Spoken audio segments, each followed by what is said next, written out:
Hi, my name is Abraham and I'm your big brother in recovery. Thanking you once again for coming back to our channel. This channel is designed to help people in recovery to achieve sustainable sobriety. And one of the ways, or the main way that we do that, is by using the big book of Alcoholics Anonymous. And we want to omit all of our opinions and just try to dive into what the book is saying. Because as I told you, the more I learn, the less I find out that I know. I thank you for your comments and your likes, and I solicit you to continue to do that and share these videos with your friends, because one of our goals is with this channel, is to help 1 million people in recovery to achieve sustainable sobriety by using this channel. So help us help you. So without further ado, I'd like to get right to the topic. The topic, or the title of this video, is the anatomy of alcoholism. The anatomy of alcoholism. First of all, let's define what the word anatomy is. It's either the structure, the function, or the components of a thing. So what we want to do is take a closer look at what alcoholism is, and we're going to define alcoholism as it pertains to the big book, not necessarily from a clinical perspective. I understand what the DSM-5 is saying about addiction, but I want to take a look at it from the big book. Those are great sources, but I like to stay focused with just the big book of Alcoholics Anonymous. So, the first question that one should ask themselves is, what is alcoholism? What is alcoholism? I'm going to show you what a general definition is, and then I'm going to show you what the big book says that alcoholism is. And then we're going to look at the anatomy, or the components, or the structure of alcoholism. And it's going to be interesting or noteworthy for you to notice. So while I'm doing this, get your big book out and we're going to take a look at a few things. So let me first start off by giving you a definition of alcoholism. And it is simply, there are many different ideas about what alcoholism really is.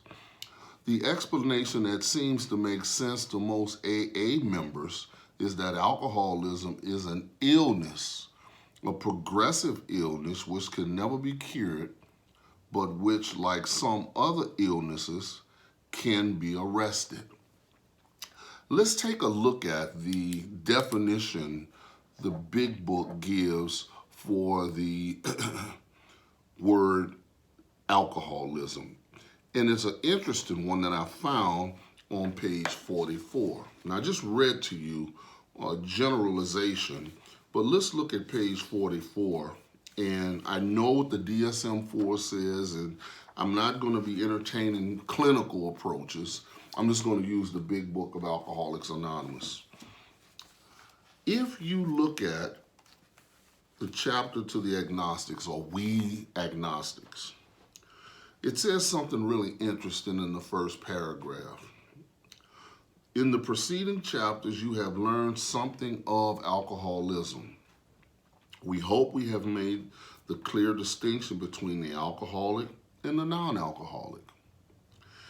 If when you honestly want to, you find you cannot quit entirely, or if when drinking you have little control over the amount you take, you're probably alcoholic. That simply makes sense. One is too many and 1,000 isn't enough. If that be the case, here comes the definition. You may be suffering from an illness. Notice that word, illness, which only a spiritual experience will conquer. So notice the big book describes alcoholism as an illness, which only a spiritual experience will conquer. We learn that on page 42, the second paragraph from the first sentence. It said, and I read, "Then they," meaning those more than 100 men and women, "outline the spiritual answer solution, and program of action, step 3 through 12, which 100 of them had followed successfully. But notice what it says on page 44. You may be suffering from an illness which only a spiritual experience will conquer. Now, I'm going to share something with you that you may not know. The Big Book describes alcoholism as both an illness and a disease. But the word disease is only referred to one time in the Big Book, in the first 164 pages, whereas though the word illness is repeated 14 times. And I hear people all the time in meetings talk about their disease. Now, as far as the Big Book of Alcoholics Anonymous is concerned, we don't call our illness a disease. But in another fellowship, they call their addiction a disease. But let's look at what Bill did. Now, Bill made a statement which is interesting, and I want to read it for you. We have never called alcoholism a disease because, technically speaking, this is Bill, it is not a disease entity. For example, there is no such thing as a heart disease. Instead, there are many separate heart ailments or combinations of them. It is something like that with alcoholism. Therefore, we did not wish to get in wrong with the medical profession by pronouncing alcoholism as a disease entity. Therefore, we always called it an illness or a malady, a far safer term for us to use. And this was given by Bill at the National Catholic Clergy Conference on Alcoholism in 1961. Now, I want to show you something that is also interesting. Let's take a look at what the Big Book says. Now, I just defined it for you, both from a technical perspective, and I also defined it for you from what the Big Book says about it. On page 44, it says, it's an illness which only a spiritual experience will conquer. Sound like step 12. Having had a spiritual awakening or spiritual experience, same thing interchangeably as a result of these steps. So it is the only thing that will relieve the person with the illness is to have a spiritual awakening. That's why we are so much intrigued with you taking the steps at once, because it's the only thing that will relieve you of the mental obsession and the physical craving. These are components because they equal an allergic reaction. Now, I like to go and take a look at the main problem on page 23 with that word illness intact. Let's look at something on page 23. If you look at the first paragraph, it says, these observations will be academic and pointless if our friend never took the first drink, thereby setting the terrible cycle in motion, the vicious cycle, chronic, progressive, and fatal. Notice what it says next. Therefore, the main problem of the alcoholic centers in his mind rather than in his body. They do not exclude the body. Why? Because we recover from a seemingly hopeless state of mind and body. Now, if you drop down to the next paragraph, it says, once in a while he may tell the truth, and the truth, strange to say, is usually that he has no more idea why he took that first drink than you have. Some drinkers have excuses with which they are satisfied part of the time, but in their hearts they really do not know why they do it. Once this malady or illness has a real hold, they are a baffled lot. There is the obsession that somehow, someday they will beat the game, but often suspect that they are down for the count. So now they tell us where the illness is located at, in the mind. So is it safe to say it is a mental illness, and there's a lot of negative stigma around that, but we're trying to, with this channel and with our work as a recovery advocate, attempting to remove the negative stigma that's attached to recovery. And one is with mental illness. So we found that the main problem is centered in the mind. Now let's start to do our research and look at what Dr. Silkworth said in the Big Book of Alcoholics Anonymous. Dr. Silkworth said on Roman numeral page 26, XXVI, he said, the doctor's theory, or better yet still, let's start at the top of the paragraph. The physician who, at our request, which is Dr. Silkworth, gave us this letter has been kind enough to enlarge upon his views in another statement, which follows. In this statement, he confirms what we who have suffered alcoholic torture must believe. What we must believe? That the body of the alcoholic is quite as abnormal as his mind. Notice he ties the two together. Why? The anatomy, the components, mental obsession, physical craving equals an allergic reaction. So let's look at the illness. That's the illness. Watch this.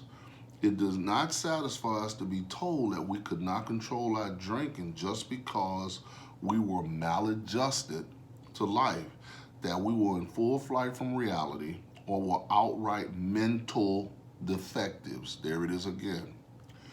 These things were true to some extent, in fact, to a considerable extent with some of us. But we are sure that our bodies were sickened as well.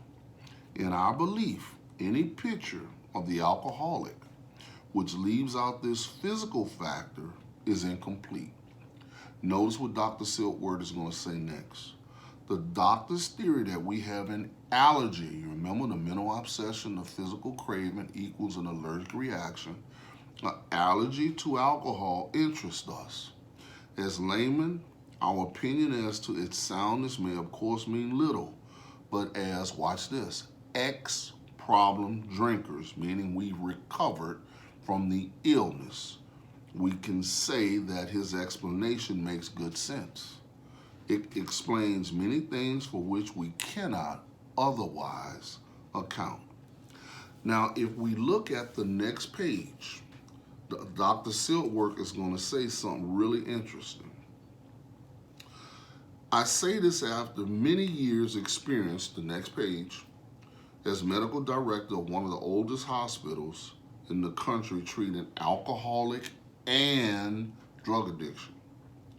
There was therefore a sense of real satisfaction when I was asked to contribute a few words on a subject which is covered in such masterly details in these pages. Notice what Silkworth is saying already, what Bill did. He covered the topic in such masterly details. Notice what he's going to say. We doctors have realized for a long time that some form of moral psychology was of urgent importance to alcoholics, but its application presented difficulties beyond their conception.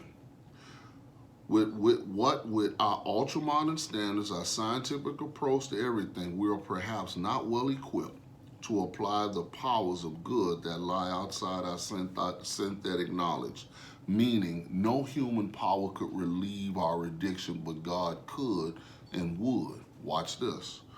Many years ago, one of the leading contributors to this book came under our care in this hospital, and while here, he acquired some ideas which he put into practical application at once.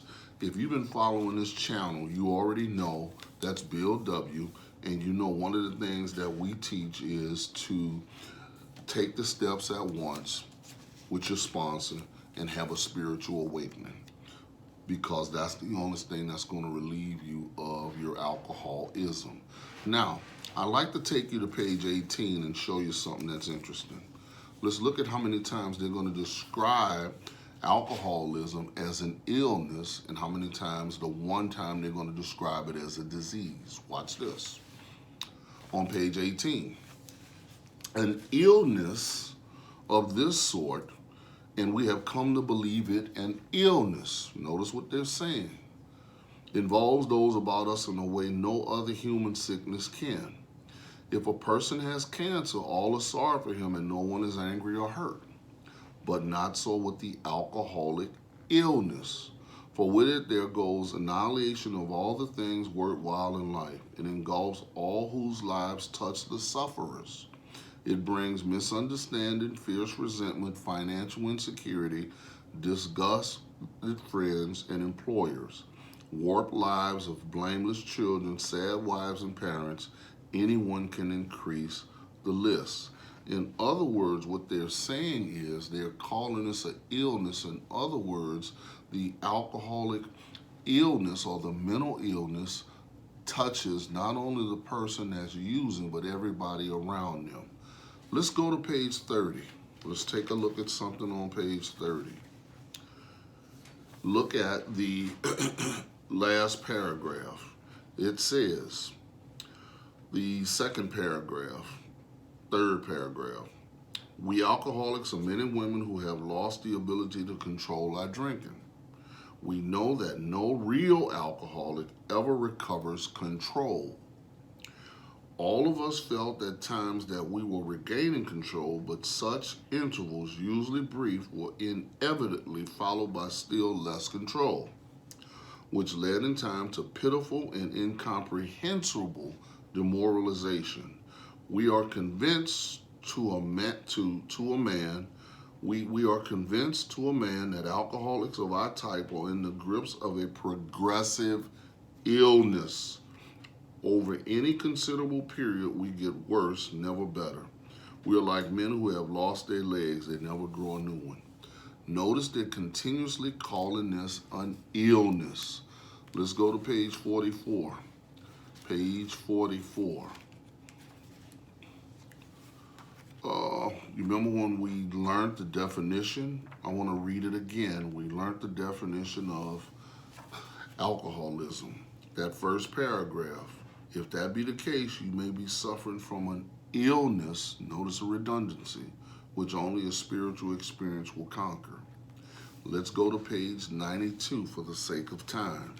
Page 92. Let's look at the anatomy of the illness. We know it's mental and it's physical. Page 92, third paragraph. Continue to speak of alcoholism as an illness, a fatal malady. This is why when you talk about go and talk to a man, talk about the condition of body and mind which accompany it. Notice what it leaves out, the spiritual disease. Keep his attention focused mainly on your personal experience. Explain that many are doomed who never realize their predicament. Doctors are rightly loath to tell alcoholic patients the whole story unless it would serve some good purpose. But you may talk to him about the hopelessness of alcoholism because you offer a solution. You remember on page 17 it talked about we've solved the drink problem? You will soon have your friend admitting he has many, if not all of the traits of the alcoholic. If his own doctor is willing to tell him that he is alcoholic, so much the better. Even though your protege may not have entirely admitted his condition, he has become very curious to know how you got well, because we do get well, right? Burn it into the consciousness. Let him ask you that question. If he will, tell him exactly what happened to you. Don't get all deep into the disease concept. Tell him about the illness, the anatomy of his illness, the mental obsession, the physical craving leads to an allergic reaction. Stress the spiritual feature freely. If the man be agnostic or atheist, make it empathetic that he does not have to agree with your conception of God. You remember Abby told Bill, what's your conception? He can choose any conception he likes, provided it makes sense to him. The main thing, notice this is in italicized, the main thing is that he be willing to believe in a power greater than himself and that he live by spiritual principles. Why? The principles are the only thing that are going to change his personality, because his personality is a learned behavior, and behind every step there is a principle. When dealing with such a person, you had better use everyday, simple, not real over the top clinical stuff, language to describe spiritual principles. There is no use arousing any prejudice he may have against certain theological terms and conceptions about which he may already be confused. Don't raise such issues no matter what your own convictions are. Don't get to talking about the disease concept. Keep it simple with this guy. Notice what it says on page 118 now. Let's keep going. Go to page, let's go to page 115. 115. First paragraph. We find that most of this embarrassment is unnecessary. While you need not discuss your husband at length, you can quietly let your friends know the nature of his illness. But you must be on guard not to embarrass or harm your husband about talking about all these other things you have no clue about. Talk about his illness. You notice how they keep talking about illness as opposed to people be talking about the disease. Watch this. Let's go to page 118. Let's look at the last paragraph. Another feeling we are very likely to entertain is one of resentment that love and loyalty could not cure our husbands of alcoholism.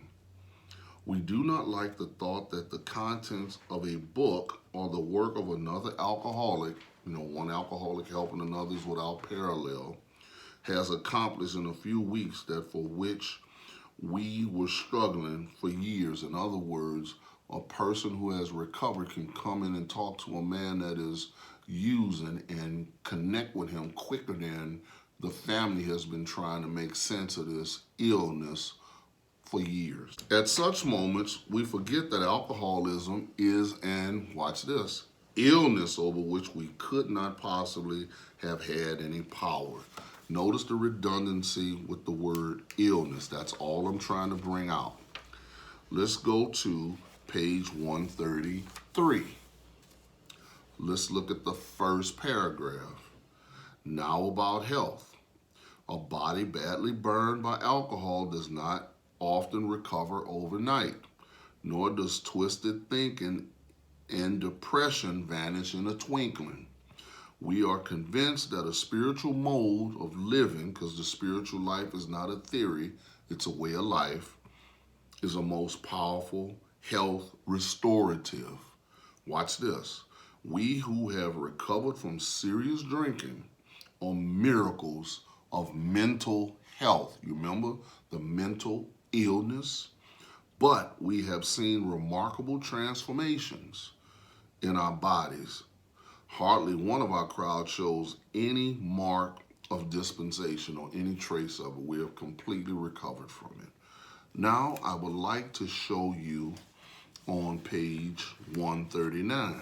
Let's start at the bottom of 138. I just want to show you the consistency with the illness the big book talks about as opposed to the disease. It talks about the disease, but only one time. And I'm going to show you that. Talking about the anatomy of alcoholism, the components. And I'm going to break it down for you at the end. 138, last paragraph.